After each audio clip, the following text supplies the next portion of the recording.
Hi friends, எல்லாருக்கும் வணக்கம். எல்லோரும் எப்படி இருக்கீங்க? இன்றைக்கி என்னோடய ரொட்டீன் எப்பவும் போல் 5:30 மணிக்கெலாம் ஸ்டார்ட் ஆகிடுச்சு. இன்றைக்கி ஒரு ½ ஹவர் கொஞ்சம் லேட்டாக எழுந்துட்டேன். எழுந்திரிக்கவா வேண்டாமான்றது டெய்லி நம்ம அந்த ஒரே வேலையை செஞ்சுட்டு இருக்கும்போது கொஞ்சம் ஒரு மாதிரியாக தான் இருக்கும்.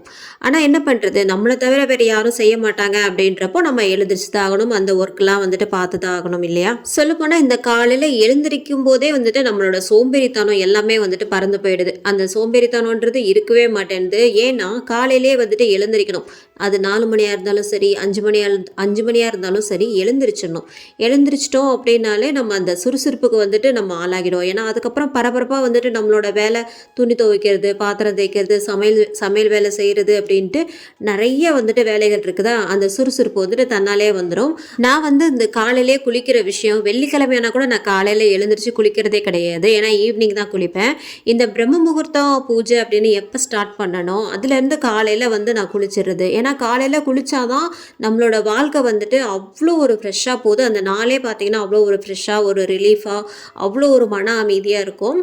அது நான் சொன்னால் உங்களுக்கு புரியாது. நீங்களே பட்டு தெரிஞ்சுக்கணும். நீங்களாக காலையில் எழுந்திரிச்சு குளிக்கிறது அப்படின்றது இருக்கணும். அப்படி இருந்தால் தான் வச்சுக்கோங்களேன், வாழ்க்கையும் பார்த்திங்கன்னா அவ்வளோ ஒரு இதுவாக போகும். இல்லை தேவையில்லாமல் இந்த அழுக்கு நைட்டியை ஒன்று போட்டுக்கிட்டு நம்ம அதை சுற்றிக்கிட்டு வலம் வந்துக்கிட்டே இருந்தோன்னா கண்டிப்பாக நம்மளோட வாழ்க்கை நல்லாவே இருக்காது. ஏன்னா நமக்கே ஒரு பார்க்குறதுக்கு ஒரு மாதிரியாக இருக்கும். அந்த அழுக்கு நைட்டியை தான் நம்ம போட்டுட்ருக்குறோம். எப்படி நம்ம வெளில போகிறது? நான் எப்படி சோம்பேறித்தனம் இல்லாமல் இந்த மாதிரிலாம் ஆனேன் அப்படின்றதே இந்த பிரம்ம முகூர்த்த பூஜையினால தான். ஏன்னா இதுக்கு முன்னாடிலாம் எனக்கு எழுந்திரிச்சு இவ்வளோ சீக்கிரம் எழுந்திரிச்சு குளிக்கணுமா அப்படின்லாம் நான் நினச்சிருக்கேன். இவ்வளோ சீக்கிரம் எழுந்திரிச்சு எப்படி குளிக்கிறது, எழுந்திரிக்கிறதே பெரிய விஷயம், இதில் எப்படி எழுந்திரிச்சு குளிக்கிறதுலாம் நான் நினச்சி ரொம்ப கவலைப்பட்டிருக்கேன். ஆனால் அது பார்த்திங்கன்னா போக போக எனக்கு அது ஒரு பழக்கமாகிடுச்சு பாருங்கள். ஸ்டார்டிங்கில் தான் கொஞ்சம் கஷ்டமாக இருக்கும். அதுக்கப்புறம் போக போக பார்த்திங்கன்னா அதுக்கே நமக்கு பழக்கமாகிடும். அதுக்கு நம்ம ஒரு அடிக்ட் ஆகிடும். காலையில் எழுந்திரிச்சு குளிக்கணும், ப்ரஷ் பண்ணிவிட்டு குளிக்கணும் அப்படின்ட்டு. அப்படி இருந்தாலே போதுங்க, நம்மளோட வாழ்க்கை அவ்வளோ உற்சாகமாக, அவ்வளோ ஒரு நிறைவாக இருக்கும். நான் இந்த பசங்களுக்காக தான் காலையில் எழுந்திரிச்சு சாப்பாடெலாம் கட்டுவேன். அப்போ கூட எனக்கு ஒரு சோம்பேறி இருக்கும். ஏன்னா 5 மணிக்கு எழுந்திரிச்சு சாப்பாடு செஞ்சு டிஃபன் செஞ்சு எல்லாரையும் அமுச்சு விட்டுருவேன். அதுக்கப்புறம் என்ன பண்ணுவேன், அந்த குளிக்காமல் அந்த நைட்டியோட ப்ரஷ் மட்டும்தான் பண்ணுவேன், காஃபி குடிப்பேன், அவ்வளோதான். சாப்பிடக்கூட மாட்டேன். எல்லாரையும் அமுச்சு விட்டுட்டு திரும்ப போய் படுத்துருவேன். அந்த மாதிரி தான் நான்லாம் இருந்திருக்கேன். ஆனால் எனக்கு இந்த சுறுசுறுப்பையும் இதையும் கொடுத்தது பார்த்திங்கன்னா நான் பிரம்ம முகூர்த்த பூஜைன்னு தான் நான் சொல்லுவேன். ஏன்னா என்னைக்கு நான் 3:30 மணிக்கு எழுந்திரிச்சு குளிச்சேனோ அந்த நாள்ல இருந்தே பார்த்தீங்கன்னா இப்போ நான் 5 மணிக்கு எழுந்திரிச்சு குளிச்சிட்டு இருக்கேன். நம்ம வீட்டில் எழுந்து நம்ம பசங்க குளிக்கிறாங்களோ இல்லையோ, ஹஸ்பண்ட் குளிக்கிறாங்களோ இல்லையோ, பெண்கள் கண்டிப்பாக குளிச்சே ஆகணும். காலையிலே குளிக்கணும். குளிச்சாதான் அந்த சோம்பேறித்தனம் உங்களை விட்டு போகும். என்ன கேட்டால் நான் இதுதான் சொல்லுவேன், சோம்பேறித்தனத்தை போகக்கூடியது அப்படின்னா நம்ம காலையிலே எழுந்திரிச்சு குளிக்கிறது தான். நம்மளுடைய வேலைகளை நம்ம காலையிலே 10 மணிக்குள்ளே செஞ்சு முடிக்கிறது தான் ஒரு நல்ல பெண்களுக்கான ஒரு இதுவாக இருக்கும்ன்ட்டு எனக்கு இப்போ ஒரு 2 மாதமாக நான் இதை பழகிட்டதுனால தான் நான் உங்ககிட்ட சொல்லிட்டு இருக்கேன். பெண்கள் ஒரு சோம்பேறியாக இருந்தாங்க அப்படின்னா அவங்க வீட்டை அவங்கள முன்னோக்கி கொண்டு போகவே முடியாது. அவங்களுக்கு ஒரு முன்னேற்றம்ன்றது நடக்கவே நடக்காது. எல்லாருமே சின்ன பசங்கள்லேருந்து பெரியவங்க வரைக்கும் நம்ம முன்னேறி செல்லணும் அப்படின்னு தான் நினைப்பாங்க. எனக்குமே அந்த குறிக்கோள் இருக்குது. நமக்குன்ட்டு ஒரு கோல் இருக்கும்ல, அதை நோக்கி நம்ம போயிட்டுருக்கணுமே தவிர நம்ம மேலும் மேலும் தாழ்ந்துட்டு இருக்கக்கூடாது. நம்ம அதை நோக்கி தான் முன்னோக்கி போகிறதுக்கான வழி காலையிலே எழுந்திரிச்சு பாருங்கள். உங்களுக்கு அந்த அருமை உங்களுக்கு தெரியும். இந்த பிரம்ம முகூர்த்தம் ஸ்டார்ட் பண்ணப்போ கூட நான் இந்த மாதிரி பேசியிருப்பேன், பெண்கள் எப்போவுமே சோம்பேறியாக இருக்கக்கூடாது அப்படின்ட்டு.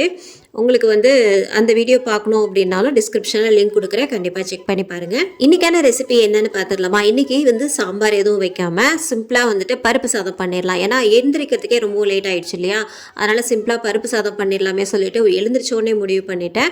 இந்த அரிசி பருப்பு சாதம் பண்ணுறதுக்கு ஃபஸ்ட்டு அடுப்பில் குக்கர் வச்சுக்கோங்க. இதில் ஒரு 2 டீஸ்பூன் நல்லெண்ணெய், அப்புறம் 1 ஸ்பூன் சின்ன ஸ்பூனுக்கு நெய் சேர்த்துக்கோங்க. கொஞ்சமாக கடுகு, உளுத்தம்பருப்பு, 2 காஞ்ச மிளகாய், ஒரே ஒரு பச்சை மிளகாய், நறுக்குன 4 பல்லு பூண்டு, சின்ன வெங்காயம் ஒரு 10லேருந்து 15 வரைக்கும் கட் பண்ணி சேர்த்துருக்கேன். ஒரே ஒரு கொத்து கருவேப்பிலை சேர்த்துட்டு நல்லா மிக்ஸ் பண்ணிக்கோங்க. நமக்கு வெங்காயம் ரொம்ப நேரம் வதங்கணுன்ற அவசியம் இல்லை, ஜஸ்ட் வதங்கினா போதும், அவ்வளோதான். இதில் கொஞ்சமாக பெருங்காயத்தூள் சேர்த்துட்டு நல்லா மிக்ஸ் பண்ணிக்கோங்க. இந்த மாதிரி நல்லா மிக்ஸ் பண்ணதுக்கப்புறமா நம்ம ஒரே ஒரு தக்காளி மட்டும் சேர்த்துக்கலாம். சேர்த்துட்டு இது கூடவே கொஞ்சமாக உப்பு, இந்த கல்லுப்பு சேர்த்திங்க அப்படின்னா தக்காளி சீக்கிரமாக வதக்கிடும். அதனால் எப்போவுமே நான் தக்காளி வதக்கும் போது கல்லுப்பு தான் சேர்ப்பேன். அவ்வளோதான். இப்போ தக்காளி வதங்கிறதுக்கு ஒரு 5 நிமிஷம் மூடி போட்டு வச்சிடலாம். தக்காளியும் பார்த்தீங்கன்னா நல்லாவே வதங்கிடுச்சு. இது கூடவே 1/4 டீஸ்பூன் மஞ்சள் தூள், 1/2 டீஸ்பூன் மிளகாய் தூள், தனி மிளகாய் தூள் சேர்த்துக்கோங்க. சேர்த்துட்டு இதை நல்லா கலந்து விட்டுக்கோங்க. கொஞ்சம் அடிப்பிடிக்கிற மாதிரி தான் இருக்கும், அது ஒன்றும் பிரச்சனை இல்லை. அதுக்கப்புறம் நம்ம கழுவி சுத்தம் பண்ணி வச்ச அரிசியை பருப்பையும் சேர்த்துக்கலாம். நான் வந்து ஒரு 2 டம்ளர் சாப்பாட்டு அரிசி, 1/2 டம்ளர் துவரம் பருப்பை 1/2 மணி நேரத்துக்கு முன்னாடியே கழுவி சுத்தம் பண்ணி வச்சிருக்கிறேன். இதை வந்து நம்ம இப்போ சேர்த்துக்கலாம். சேர்த்துட்டு இதை நல்லா கொஞ்சம் மிக்ஸ் பண்ணிக்கோங்க. நான் வந்து அரிசி 2 டம்ளர், பருப்பு வந்து 1/2 டம்ளர் எடுத்திருக்கேன். மொத்தமாக வந்துட்டு 2 டம்ளர். இதுக்கு வந்து ஒரு 5 டம்ளர் வந்துட்டு நான் தண்ணி வைப்பேன். ஆனால் எனக்கு வந்து பருப்பு சாதம் கொஞ்சம் குழையா வேணும். அதனால நான் என்ன பண்ணேன், 6 டம்ளராக வந்துட்டு நான் தண்ணி வச்சுக்கிட்டேன். அப்போ தான் கொஞ்சம் குழையா இருந்தால் தான் சாப்பிட்றதுக்கும் நல்லாயிருக்கும்.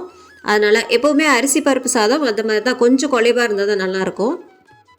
இப்போ தண்ணியெலாம் நல்லா சேர்த்துட்டு மிக்ஸ் பண்ணிவிட்டு உப்புலாம் வந்துட்டு செக் பண்ணி பார்த்துட்டு நம்ம வந்து க்ளோஸ் பண்ணி வச்சிடலாம். நான் வந்து ஒரு 3லேருந்து 4 விசில் வரைக்கும் விட்டு எடுத்துக்கிட்டேன். இந்த அரிசி பருப்பு சாதத்து கூட வந்துட்டு நான் வந்து எண்ணெய் கத்திரிக்காய், அப்பளம், அப்புறம் வந்துட்டு முட்டைப்பொடி மாசு இருக்குல்ல, அதெல்லாம் சைடிஷாக வச்சு சாப்பிடுவேன். ஆனால் இன்றைக்கி பார்த்தீங்கன்னா சிம்பிளாக வந்துட்டு வடகமும் மிச்சரும் வச்சு தான் சாப்பிட்டேன். ரொம்பவும் டேஸ்ட்டாக இருக்கும். இதுக்கு வந்து சைடிஷ் தேவையில்லாம் சொல்ல முடியாது. பருப்பு சாதத்துக்கு கண்டிப்பாக சைடிஷ் வந்துட்டு வேணும். இப்போ நமக்கு பருப்பு சாதம் சூப்பராக ரெடி ஆகிடுச்சு. குக்கர் பார்த்தீங்கன்னா அடி பிடிக்கவே இல்லை, நல்லா சூப்பராக வந்திருந்தது, குலைவாகவே வந்திருந்தது. இந்த பருக்கையாக இருந்தது அப்படின்னாலே நமக்கு வந்துட்டு சாப்பிட்றதுக்கு தோணாது பருப்பு சாதத்தை பொறுத்த வரைக்கும். ஏன்னா ஆறிடுச்சு அப்படின்னா நமக்கு வந்துட்டு ஒரு மாதிரியாக ஒரு விரப்பத்தன்மை ஆகிடும். ஏன்னா குக்கரில் வைக்கிறோம் இல்லையா, அதனால். எனக்கு வந்து இன்னொரு சேனல் இருக்குது, அதில் வந்து நிறையா ஹாரர் ஸ்டோரிலாம் சொல்கிறேன். உங்களுக்கு ஹாரர் ஸ்டோரி பிடிக்கும், இன்ட்ரெஸ்ட் இருந்தது அப்படின்னா நம்ம சேனலில் வந்து டிஸ்கிரிப்ஷனில் லிங்க் கொடுக்குறேன், கண்டிப்பாக செக் பண்ணி பாருங்கள். இந்த vlog வந்து உங்கள் எல்லாருக்குமே பிடிச்சிருக்கும்னு நினைக்கிறேன். இந்த டிஷ்ஷும் உங்களுக்கு பிடிச்சிருக்கும்னு நினைக்கிறேன். அடுத்த ஒரு நல்ல vlogல வந்துட்டு பார்க்கலாம். நாளைக்கே பார்க்கலாம். அது வரைக்கும் பாய்.